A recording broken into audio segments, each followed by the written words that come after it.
E aí, moçada do terceiro, tudo bem? Bom, espero que vocês estejam estudando aí em casa, hein? Bom, seguinte, eu vou fazer uma videoaula aqui só de teste, certo?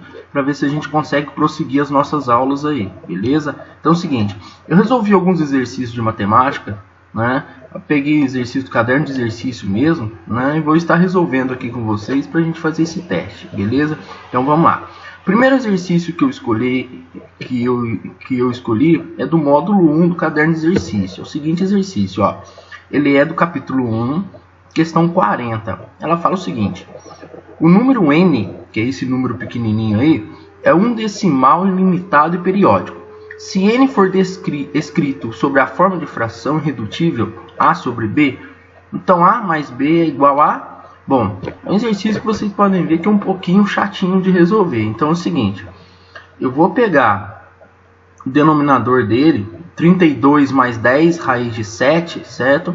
E vou colocar ele separadinho aqui, tá bom? E vou fazer algumas modificações e vocês vão observando aí, beleza? Vamos lá, olha aqui o que eu fiz, ó. 32 mais 10 raiz de 7. Eu escrevi isso aqui de uma maneira um pouquinho modificada. Eu falei que o 10 raiz de 7 pode ser escrito como 2 vezes 5 vezes raiz de 7. Então é o seguinte, eu vou fazer isso aqui, ó, virar um trinômio quadrado perfeito, um quadrado da soma. Então eu vou pensar o seguinte, lá no quadrado perfeito, eu falo o quadrado do primeiro termo mais 2 vezes o primeiro vezes o segundo termo. Então, se eu pensar que é 2 vezes o primeiro termo, nosso primeiro termo aqui é 5 e o nosso segundo termo aqui é raiz de 7. Então é o seguinte, se o primeiro termo é 5, o primeiro termo ao quadrado tem que dar 25 e o segundo termo ao quadrado tem que dar 7. Então eu vou pegar esse 32 aqui, ó, vou escrever ele um pouquinho diferente. Eu vou falar que o 32 é 25 mais 7. Beleza? Então 25 mais 7 é mais 2 vezes 5 raiz de 7, beleza?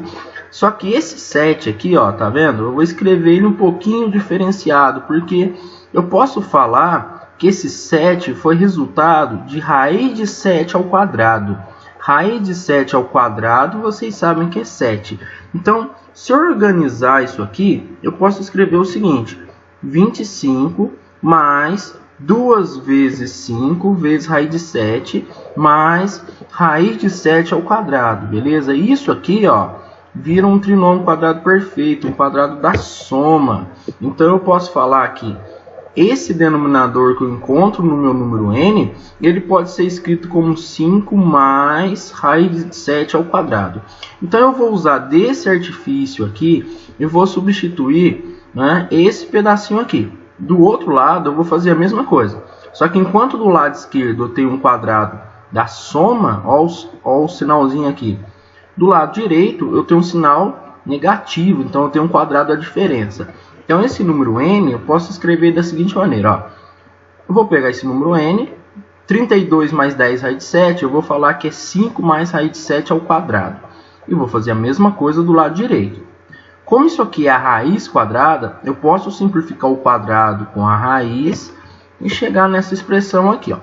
1 sobre 5 mais raiz de 7 mais 1 sobre 5 menos raiz de 7. Lembrando que um é um quadrado da soma e o outro é o quadrado da diferença. Se eu encontrar o mínimo, beleza? O mínimo 5 mais raiz de 7 que multiplica 5 menos raiz de 7, eu posso encontrar o número n como sendo, bom, se eu pegar o mínimo e dividir por 5 mais raiz de 7, eu encontro 5 menos raiz de 7. Vezes 1, 5 menos raiz de 7. Do outro lado, a mesma coisa. Se eu pegar o mínimo e dividir por 5 menos raiz de 7, eu encontro 5 mais raiz de 7. Vezes 1, 5 mais raiz de 7. Então eu posso simplificar aí, escrever, ó, menos raiz de 7 mais raiz de 7. Eu encontro 0. 5 mais 5, 10. Na parte inferior, gente, no nosso denominador, perceba aí que a gente tem um quadrado da diferença. Então eu posso fazer o quadrado do primeiro menos o quadrado do segundo. O quadrado do primeiro, 25. O quadrado do segundo, 7. Então 25 menos 7 vai dar exatamente 18. Então meu N ficou sendo aí 10 sobre 18, beleza? Simplificando por 2, eu encontro 5 nonos. Como ele disse que o N é um número irredutível que pode ser escrito na fração A sobre B, o nosso A, que é o 5, será o nosso numerador, e o B, o nosso denominador, né? Então, como ele pediu a soma A mais B, 5 mais 9, 14, beleza? Bom, o segundo exercício que eu escolhi aí é a questão 42. A questão 42, gente, ela é meio... Na hora que você começa a ler, ela é meio confusa, mas depois a gente consegue resolver ela facinho. Com A diferente de zero e delta maior que zero, e menos B mais raiz de delta diferente de zero, menos B mais raiz de delta sobre 2A é igual a... Bom, gente, aqui é o seguinte. Eu vou pensar que esse menos B mais raiz de delta sobre 2A, ele já foi racionalizado. Ó. Eu vou pensar que isso aqui já foi racionalizado. Então, eu vou fazer só uma mudança aqui. Eu vou passar o raiz de delta para o lado esquerdo e o menos B para o lado direito. Beleza? Então, eu vou escrever isso aqui. Ó. Menos B mais raiz de delta sobre 2A é igual a raiz de delta menos B sobre 2A. Beleza? Viu? Só que eu troquei o raiz de delta, coloquei no lugar do menos B. Beleza? Então, eu vou pegar isso aqui, eu vou pensar em como eu racionalizei para chegar nisso. Bom, vocês sabem que para racionalizar nesse caso aqui, eu teria que chegar numa diferença de quadrados. Então, eu vou fazer isso aqui, ó, virar uma diferença de quadrados. Como? Eu vou multiplicar o numerador e o denominador por raiz de delta mais B. Perfeito? Mais ou menos isso aqui, ó. Então, eu vou racionalizar ao contrário, né? Ao invés de eu ir para o denominador para o numerador, eu fui no numerador para o denominador, mas beleza. E perceba aqui, menos raiz de delta menos B, que multiplica raiz de delta mais B, 2A que multiplica raiz de delta mais B, beleza? O numerador aqui, gente, é uma diferença de quadrados. Então, eu tenho o quadrado do primeiro menos o quadrado do segundo termo. Então, resolvendo aqui, eu tenho delta menos B ao quadrado, dividido por 2A, que multiplica raiz de delta mais B. Perceba o seguinte, essa já é a resposta, letra E. Então o exercício não é tão difícil, né? Você tem que ficar esperto com ele, ler bem, fazer um processinho inverso aí, beleza? Bom, esse foi o nosso segundo exercício aí. Terceiro exercício, eu já fui para o capítulo 2, que é a parte de proporção. É um exercício interessante, tá bem? Você tem que saber bem a análise aqui. Então é o seguinte, é um exercício do Enem. No tanque de um certo carro de passeio cabem até 50 litros de combustível. E o rendimento médio desse carro na estrada é de 15 km por litro de combustível. Ou seja, ele faz 15 km para cada 1 litro. Ao sair para uma viagem de 600 km, o motorista observou que o marcador de combustível estava exatamente sobre uma das marcas da escala divisória do medidor, conforme a figura. Aí você tem um medidor, certo? Nesse medidor aqui, o meio tanque e 1/1, que seria o inteiro, né? É o tanque cheio, que equivale aí os nossos 50 litros que está escrito aqui, ó. Então é o seguinte. Se eu pegar esse divisor aqui, esse marcador de combustível, eu teria 0, metade. Então, esse risquinho aqui, ó, é 1/4. Então, eu tenho 0, 1/4, metade, 3/4 e 1 inteiro. Então, perceba que o nosso marcador está exatamente em 3/4. Então, significa que eu tenho 3/4 do tanque, beleza? Como o motorista conhece o percurso, sabe que existem, até a chegada do seu destino, 5 postos de abastecimento de combustível, localizados a 150 km, 187 km, 450 km, 500 km e 570 km do ponto de partida. Qual a máxima distância em quilômetros que poderá percorrer até ser necessário reabastecer o veículo de modo a não ficar sem combustível na estrada? Então é o seguinte, não pode dar a famosa pane seca, certo? Então o combustível tem que ser aí suficiente para ele chegar em um desses postos que está nessa marcação aqui. Como eu sei que ele tem 3/4 de combustível, que é o que está marcando aqui, ó, e o meu tanque cheio é 50 litros, eu vou ver o quanto esse 3/4 equivale de 50 litros. Então eu vou fazer o primeiro cálculo aí, ó. Volume do tanque, 3/4 de 50, ou seja, nós temos 37,5 litros. Tá bem? Bom, com isso aqui, qual que é a quilometragem que ele consegue percorrer?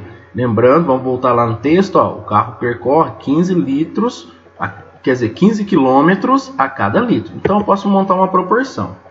Se ele percorre 15 km por litro, qual que é a distância D que ele vai percorrer com esses 37,5 litros? Então é o seguinte, multiplicando aqui, eu vou encontrar 562,5 km. Ou seja, voltando lá na estrada, ele tem o quilômetro 150, 187, 450, 500 e 570. 562,5 km, ele não consegue chegar no quilômetro 570. Então, nós podemos concluir que ele tem que reabastecer no quilômetro 500, que é a nossa resposta. Então, o reabastecimento precisa ser feito aí no quilômetro 500, ou seja, letra B. Beleza? Esse foi o meu terceiro exercício escolhido aí para essa aula. Vamos lá. Quarto exercício. Seja M, né, dada por essa expressão, perceba que é uma igualdade, não é soma, não é nada, em que x, y e z são números reais cuja soma não é nula. Nessas condições, qual o valor de M? Gente, isso aqui é uma proporcionalidade. Vamos lembrar daquela propriedade aqui, ó. Eu posso pegar os numeradores, somá-los, assim como eu posso somar os denominadores. Então eu vou fazer exatamente isso aí, ó. Vou usar a propriedade da proporção das nossas proporções e vou escrever o seguinte, ó. Se eu tenho o valor de M, eu posso escrever esse M da seguinte maneira, né? X mais Y mais Z dividido por Y mais Z mais X mais Z mais Y mais Z. Se eu somar os termos comuns aqui, eu chego exatamente nisso aqui, ó. X mais Y mais Z dividido por 2x mais 2y mais 2z. Perfeito? Perceba que o 2 é fator comum, então o que eu vou fazer com esse fator comum? Eu vou colocar ele em evidência. Então perceba aí, como ele fala aqui no texto, a soma de x mais y mais z não é nula, ó, então ele dá a condição de existência daqui. Se eu simplificar o numerador com o denominador, eu encontro que o meu M é meio, que é a resposta, a letra D. Beleza? Bom, último exercício aí. Do Whisper. Então vamos lá. Em uma noite, a razão entre o número de pessoas que estavam jantando em um restaurante e o número de garçons que as atendiam eram de 30 para 1. Em seguida, chegaram mais 50 clientes, mais 5 garçons.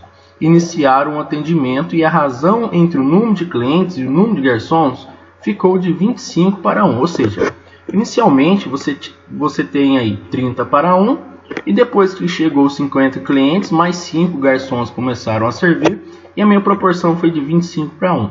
Qual o número inicial de clientes no restaurante? Então é o seguinte, vamos lá. Eu vou fazer uma proporção aqui, número de pessoas pelo número de garçons, então a primeira proporção é de 30 para 1. Só que, por que aparece esse N aí, gente?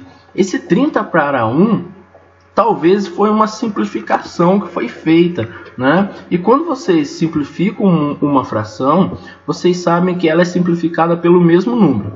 Como eu não sei que número que foi simplificado, eu coloquei que isso aqui foi N sobre N. Ou seja, se eu pegar um número que foi simplificado e o resultado obtido na minha simplificação, eu volto no que eu tinha antes. Então foi exatamente isso aqui que eu fiz. Mas o que aconteceu com isso aqui, ó? Chegou mais 50 pessoas aqui e mais 5 garçons começaram a servir. Então eu posso escrever que o número de pessoas pelo número de garçons na minha nova proporção ficou 30n mais 50, 1n mais 5. E na hora que aumentou 5 clientes e 5 garçons, a proporção abaixou um pouquinho, né? Ela foi de 25 para 1. Então, se eu resolver essa igualdade aqui, né? Fazendo a multiplicaçãozinha aqui, ó, eu posso escrever que 25 vezes n mais 5 é igual a 30 N mais 50 vezes 1, que dá o 30N mais 50. Aplicando a propriedade da distributiva, eu encontro 25N mais 125, né, igual a 30N mais 50. Resolvendo aqui, gente, 30N menos 25N é igual a 125 menos 50. Beleza? Então eu posso falar que 5N é igual a 75. O meu N 75 por 5, que vai dar 15. Só que não é o meu resultado final, né? Lembrando que ele quer o número inicial de clientes no restaurante. Meu número inicial de clientes no restaurante é esse cara aqui, ó. Número de pessoas, é o 30N. Então o que eu vou fazer aqui com 30N? Eu vou chamar esse 30N de X, beleza? Logo o número de pessoas é de 30N.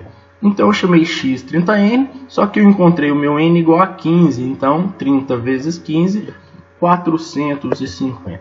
Beleza? Letra E aí no caderno de exercício de vocês. Bom, mais um aí. Esse é o exercício da PUC, certo? É o exercício número 62. Já que em determinadas situações e também para algumas pessoas tempo é dinheiro, uma ação da Bolsa de Valores apresentou a seguinte evolução. Nos primeiros 30 minutos do nosso pregão, o preço para ser comprada passou a R$12, ou seja, a ação passou a custar R$12 aí para R$12,75. Então ela houve um aumento aqui, ó, em 30 minutos de 75 centavos. O investidor comprou 1.000 dessas ações ao preço de R$12 no início do nosso pregão e vendeu todas elas após 18 minutos. Supondo que a variação desse preço tenha ocorrido igualmente distribuída nos 30 minutos iniciais do nosso pregão, o lucro bruto alcançado por esse investidor em 18 minutos foi de... Bom, é o seguinte, o que aconteceu com ele aqui? Se ele tivesse comprado a 12 e depois de 30 minutos ele tivesse vendido, né, ele teria vendido a R$12,75. Então, se você pensar aí, ele teria um lucro de 75 centavos por ação. Como ele comprou 1.000, ele teria exatamente R$750 de lucro. Só que o que ele fez, moçada? Ele vendeu 18 minutos depois, não foi 30. Então, o que a gente pode fazer aí? Bom, vamos lá. Eu escrevi exatamente isso aí que eu falei para vocês, né? O investidor comprou 1.000 ações no preço de R$12, pagando R$1.200. Após 30 minutos, as ações passaram a custar R$12,75, ou seja, as ações passaram a custar R$12.750. Logo, 30 minutos, houve um aumento de R$750 nas 1.000 ações que ele comprou. Então aqui nós podemos já pensar numa proporção. Bom, se 30 minutos aumentou R$750, quanto que aumentaria em 18 minutos? Então eu posso montar uma proporçãozinha aí, ó. 750 por 30 é igual a x sobre 18. Então, resolvendo, eu teria 30 vezes x, 30x. Você pode até simplificar aqui antes, tá bom? E 750 vezes 18, 13.500. Logo, o nosso x, 13.500 por 30, resultando aí num x de 450. Então, o lucro bruto dele não foi de 750, foi de R$450. Beleza? Bom, finalizando aí, moçada, uma pequena ilustração de como serão as nossas aulas daqui para frente. Beleza? É uma coisa bem simples, né? Espero que aí dê pra gente entender bem a matéria, beleza? Obrigado e até a próxima.